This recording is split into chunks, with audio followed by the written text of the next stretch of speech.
Some of you have been here a while now and might know that I'm a pretty lazy man. But how on earth can you have a healthy diet that's also easy and convenient? Well, if you live in the US, it is your lucky day because I've got the perfect solution for you. Factor offers you the chance to get fresh, ready-made meals delivered directly to your doorstep. They're never frozen, they're full of high quality ingredients and packed with nutritional value too. It even offers meals for those following different lifestyles and diets. So what are you waiting for? Go and click that lovely link at the top of the description now. You'll get plenty of money off your first order with Factor and some off the few after too. You'd be a fool to miss out on an opportunity like that. Well, we're getting used to these long, frustrating summers with Distillery. We're getting used to having to wait till late to get the players or even a chance at the players that we want to bring in. But overall, it's been a very disappointing summer.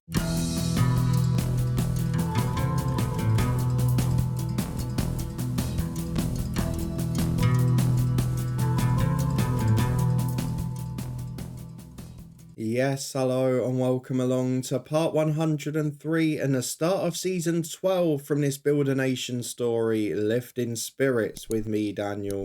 We are back today for our first Europa League qualifier. We come in at the second round stage, having finished runners-up last year.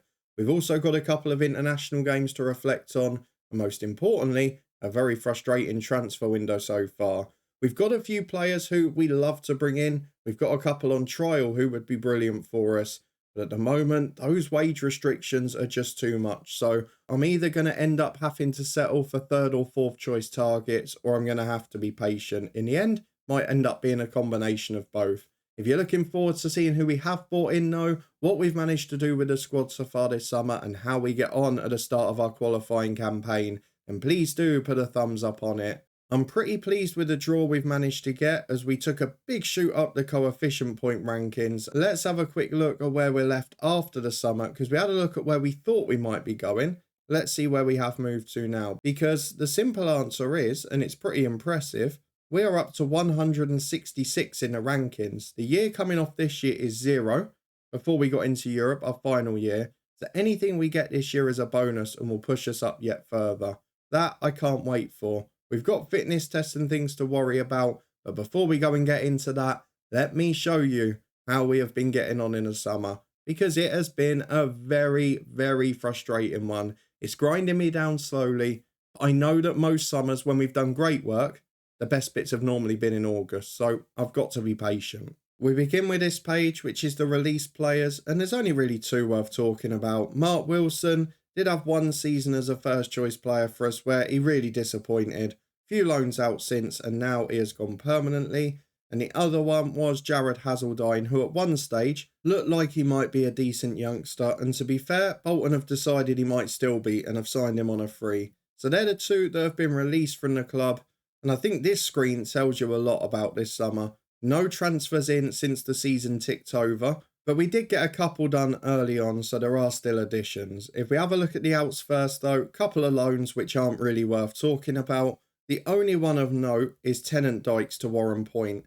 He's going on loan to play first team football in the top tier. He's actually developed pretty well, the youngster, and he had been training with the first team. So given the homegrown rulings for the league squad and for the European one as well, I feel like he might be someone, if he develops a bit more this year, that we end up keeping as a squad player for the long term. But we'll see how he gets on this season and make our judgment. The other one out is Philip Baxter, a youngster to Bohemians, but he never really developed. So all that promise, he didn't go anywhere. He is now awaiting the Republic of Ireland.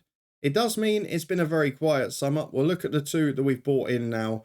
They're both youngsters. They both fit that policy we talked about in the last episode, which was, can we get people in who will become homegrown at the club, homegrown in the nation, and maybe be future stars of the team, but are already good enough to be members of the squad? We've still got those two areas, particularly centre-half and right wing, where I'd love to get in a big improvement. And in one of them, we've got a trialist who could well be that. And in the other one, we've got a loan target that we can't quite afford. But for now, we've just had to settle for the ones that we can get in. And getting these guys early in the summer, you can see from two of the big clubs in England, the two Manchester clubs, does give us the opportunity to develop raw talent. So the first one who came in is not in a position we really need, and in truth, he'll probably come into the fold and replace maybe a Sean Daniels, who we're going to look to sell. It's Morgan Farrington from Manchester United, Annoyingly, he turned 19 just before he joined, literally 6, 7, 8, 9 days. And now he comes in, he's a good player. He's working well in the mentoring group already. And he's almost as good as Daniels already, to be fair. But we'll see how he develops. He's not one I'm as worried about now, purely because he's not going to become homegrown in the nation. But very similar profile of player. He's a left footer, he's a good playmaker, and he's not the best physically, albeit his natural fitness is much better than Sean Daniels. The other one, though, is one I'm quite excited about because Miles Stowell joins from Manchester City. He is a left back and centre half who can cover on the right as well, can also cover on the left wing. So on double the wage, he's a breakthrough prospect and he's wanted on loan by some good clubs. But I've got a good feeling about this kid. 2.5-star ability already, had a little loan spell at Telford, so has played senior football. And he's just really good. He's not quite at the level of Jamie Williams, who is one of our best youngsters, but I'm looking at him. I know he's only 5'9", but he's better in the jump. He's good mentally, which some of our centre-halves haven't got.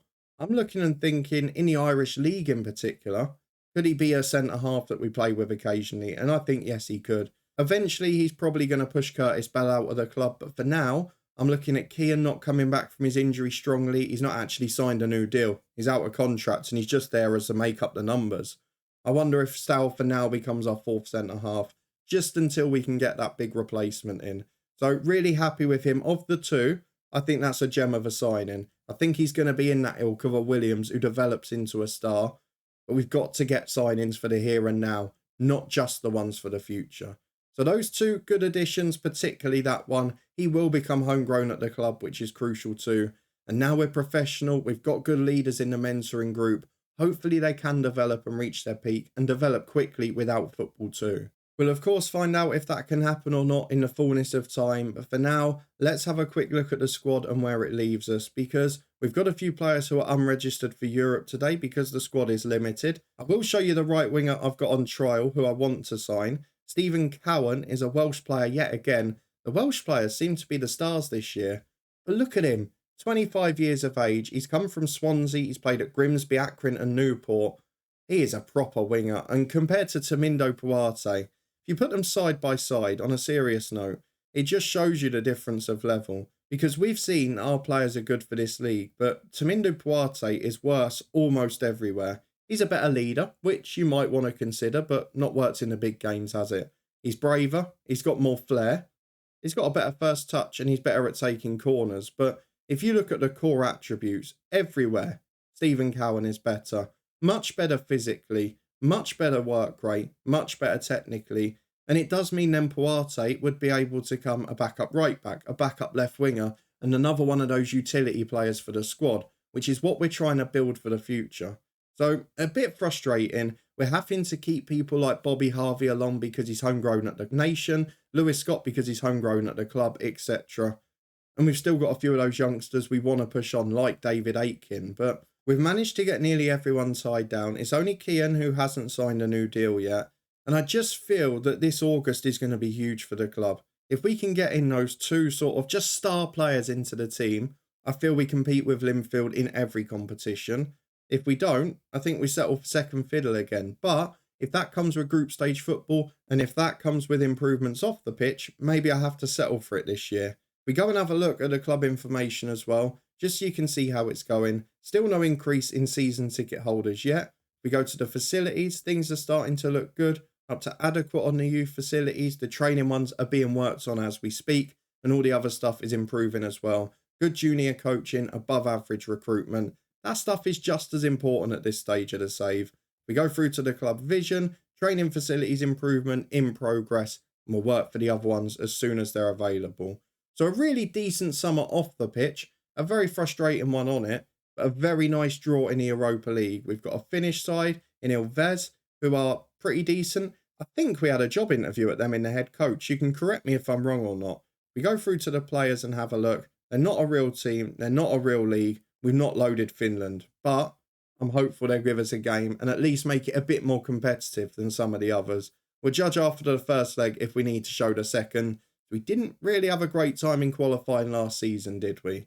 A very quick catch up with Northern Ireland as well. 2 international games in June over the off season, and they're quite interesting really. We've got Bosnia in our group, who, if you're following the head coach as well, you'll know have become a very good side in that save. In this one, they've been pretty poor. We then got a brilliant result in Poland though, so barring the Republic of Ireland, who are one of the best teams in the world, we are starting to look like a very good team at the minute.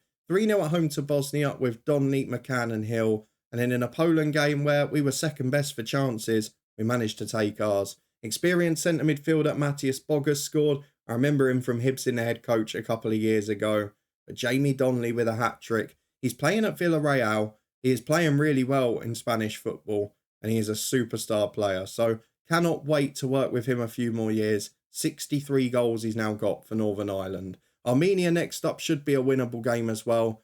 And then we're in one hell of a position because the Republic of Ireland have dropped points in Poland, whereas we managed to nick an undeserved win. If we can beat Armenia, 12 points puts us in good nick to get a playoff place. We'll wait and see if it works out. For now, let's focus on the club football and distillery. We've got the first leg of our very big Europa League qualifier. I will very quickly check to see how other sides have been getting on, because I've completely neglected that so far this year. Let's have a look at Linfield and Larne in qualifying. Linfield, you have, oh my, lost 4-0 in a Champions League qualifier to Malmo. So they've lost their first chance at getting to the group stages. The next one is Larne, who were in the Europa Conference. They play today, okay, second qualifier against Napredak. They are of Serbia, another league we've not got loaded, so that will be an interesting one. They've also got Michael Duff as manager as well, which I haven't shown you. And they have been signing lots of players for money from English clubs at the end of last season. Linfield, by contrast, done next to nothing. The fourth side that made it, I think, were either Coleraine or Glentoran. Which one was it? Not Glentoran, the perennial disappointments. Coleraine have made it. They're professional fully. HJK they play today. They're a Finland as well, so a very similar test to what we've got. Let's go and get through and see how we all deal with it. We'll keep an eye on their results as well. But for now, 11 changes to be made for our first competitive game of the season. We'll be back in a minute to run through the team, which I think will be very familiar from last year. Well, ahead of our first competitive game of the season, we've not done too badly with match sharpness this year. We've got a bit of rotation in the middle, which has made it tricky. The assistant seems to favour other people over Whitehall, which makes that harder to get him fit. Puarte has been suffering because of the try list that's in, but he'll come into the lineup today. And Gavin Reid is somehow knackered again. I don't know why. Jamie Williams is an interesting one. He is unhappy because we rejected a bid from somewhere. Brentford it was.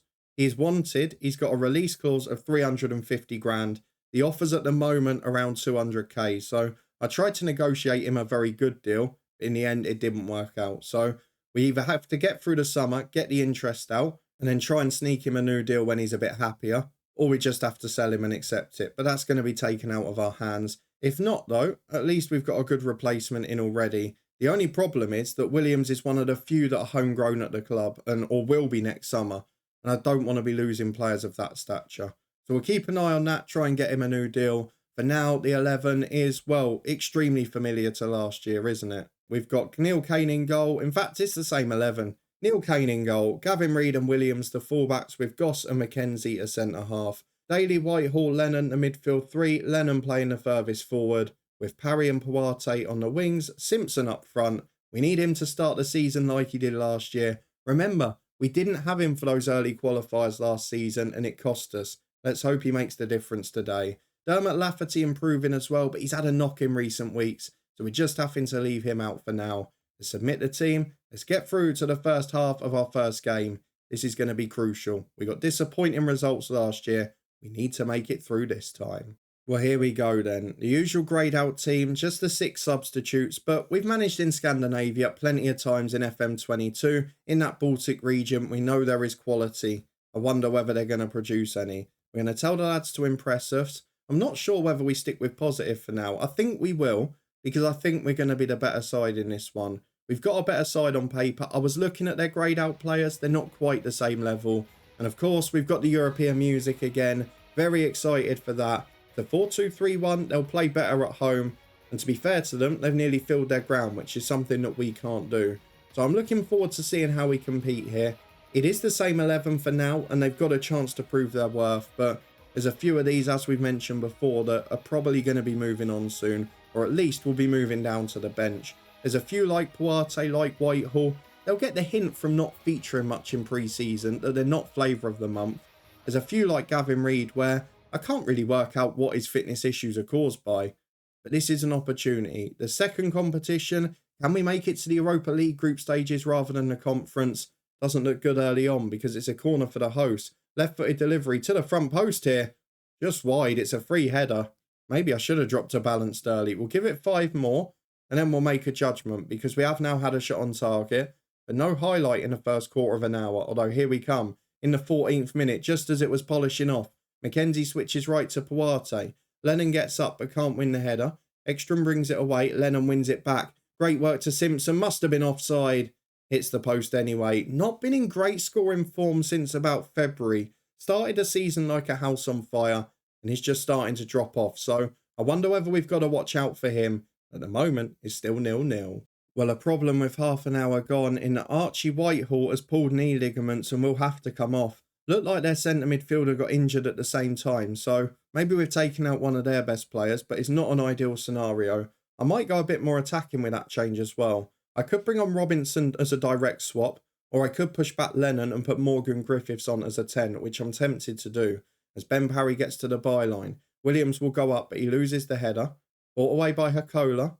Into midfield, Daly can't get there. Everyone ran away from the ball. That might have been offside as well. Reed's beaten to it. In go Ilves, and I tell you what, they are causing more of a threat than us from what we've seen in the highlights. Off is going to come our centre midfielder Whitehall. He will be replaced by Morgan Griffiths.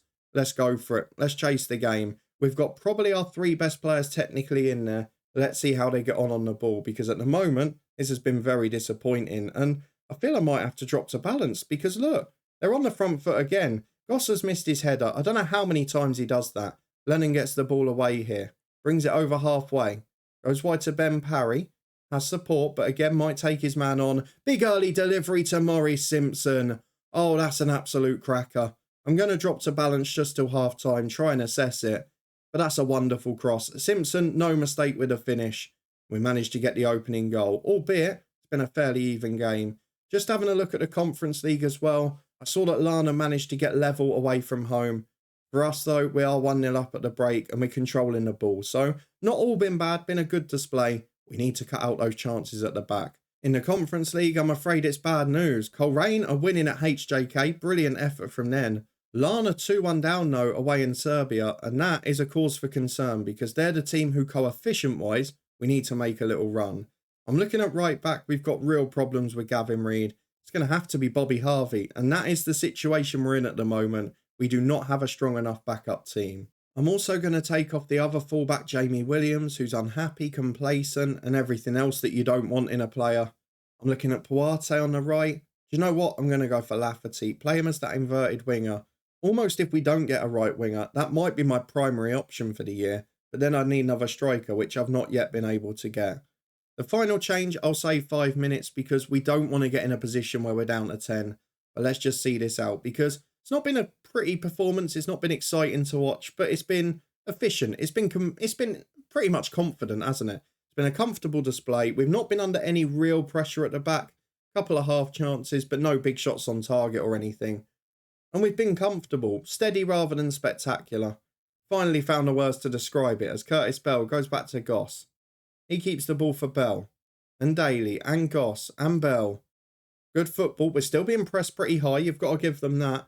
As it's headed away as far as Lennon. Where is the magic? Simpson looks for the pass to Parry. We've got a lot of good players in there technically, and Parry gets the cross in. Simpson's up. It's a great save by the goalkeeper, in fairness. That's a back pass, isn't it? Hang on a minute. You all saw that, didn't you? Goalkeeper tips it onto the post. The centre-half just passed it back to him, and he picked it up. What a bizarre moment. Lana's still losing. Coleraine still winning. We're going to make our final sub. I'm not sure who it's going to be, though. Parry's having a good game. Simpson is too. The centre-halves are really struggling. And again, although we don't have the depth defensively, I'm going to take Goss off for Harley Jones. They're now rated the same in terms of star ability. It's a big concern for me. It's the area we don't have stars. We don't have a great centre-half. We've got a right-back who's very rarely fit and an awful backup. And then we haven't got a right winger of quality. They are the 3 positions. And if we can improve them, we know we're going to be a good side. It's a 1-0 win away in Finland. That should see us through because at home we'll be far better. And in truth, with Coleraine winning as well, it's not an awful night. Larne could have done better. Hopefully they'll win the home leg, but we're very happy with that. Time to continue. Through to the fixtures we go. Let's have a look at the schedule when we should next be back. Well, not the start to the season we were hoping for on the injury front. Archie Whitehall will be out for 3 to 4 weeks despite us taking him off pretty quickly. Simpson shines with the winning goal. Great to see him back on the score sheet, but we've got to have more support for him than that. Goals from elsewhere in the team have got to be paramount. If we have a look at the schedule, I'm going to get through the second leg because I think we should make it pretty comfortably. Who is Smith getting a testimonial? I genuinely don't think he's played a game for us. He hasn't. And he came from Glentoran as well. We've got our first league game on the 13th of August, which should be after our next qualifier. We've got promoted Bangor in that first month, but aside from that, it's a very difficult start, albeit all of those games are at home. Larne, Glentoran, Linfield are tough ones, but you know what the schedule's like. Larne's midweek, we get through in qualifying, or they do. It's going to be rescheduled, isn't it? So we're going to come back probably for the next qualifier. I doubt we'll get an easier draw, so I feel we'll need to show it. We should be through in this one. If there's a disaster, of course, I'll come back with egg on my face next time around. If you did enjoy this episode, an efficient 1-0 away win in Europe, a frustrating transfer window, but potentially some seeds of quality to come in afterwards, then please do put a thumbs up on it. Let me know in the comments what you think of the summer so far. Are you as excited about that young defender as I am? And do you think we're going to need more to compete this season? Because I certainly think we will. If you want to stay up to date and find out if we get it, whether we can secure major tournament football with Northern Ireland too, then please do subscribe and turn that notification bell on. We've got a big episode coming up in the head coach tomorrow, featuring that Bosnia side we were talking about earlier. It could be a bit of a disaster over there, so might be one you want to see if you like failure. If you want more in the meantime though, there's links to the Twitch channel, the football podcast, and of course the Factor sponsor in the description below. Thank you to them for their continued support. But I'll see you again in a couple of days' time, hopefully in the next round of Europa League qualifying. If it's a disaster, I'll see you in the Europa Conference with a squeaky route to get through.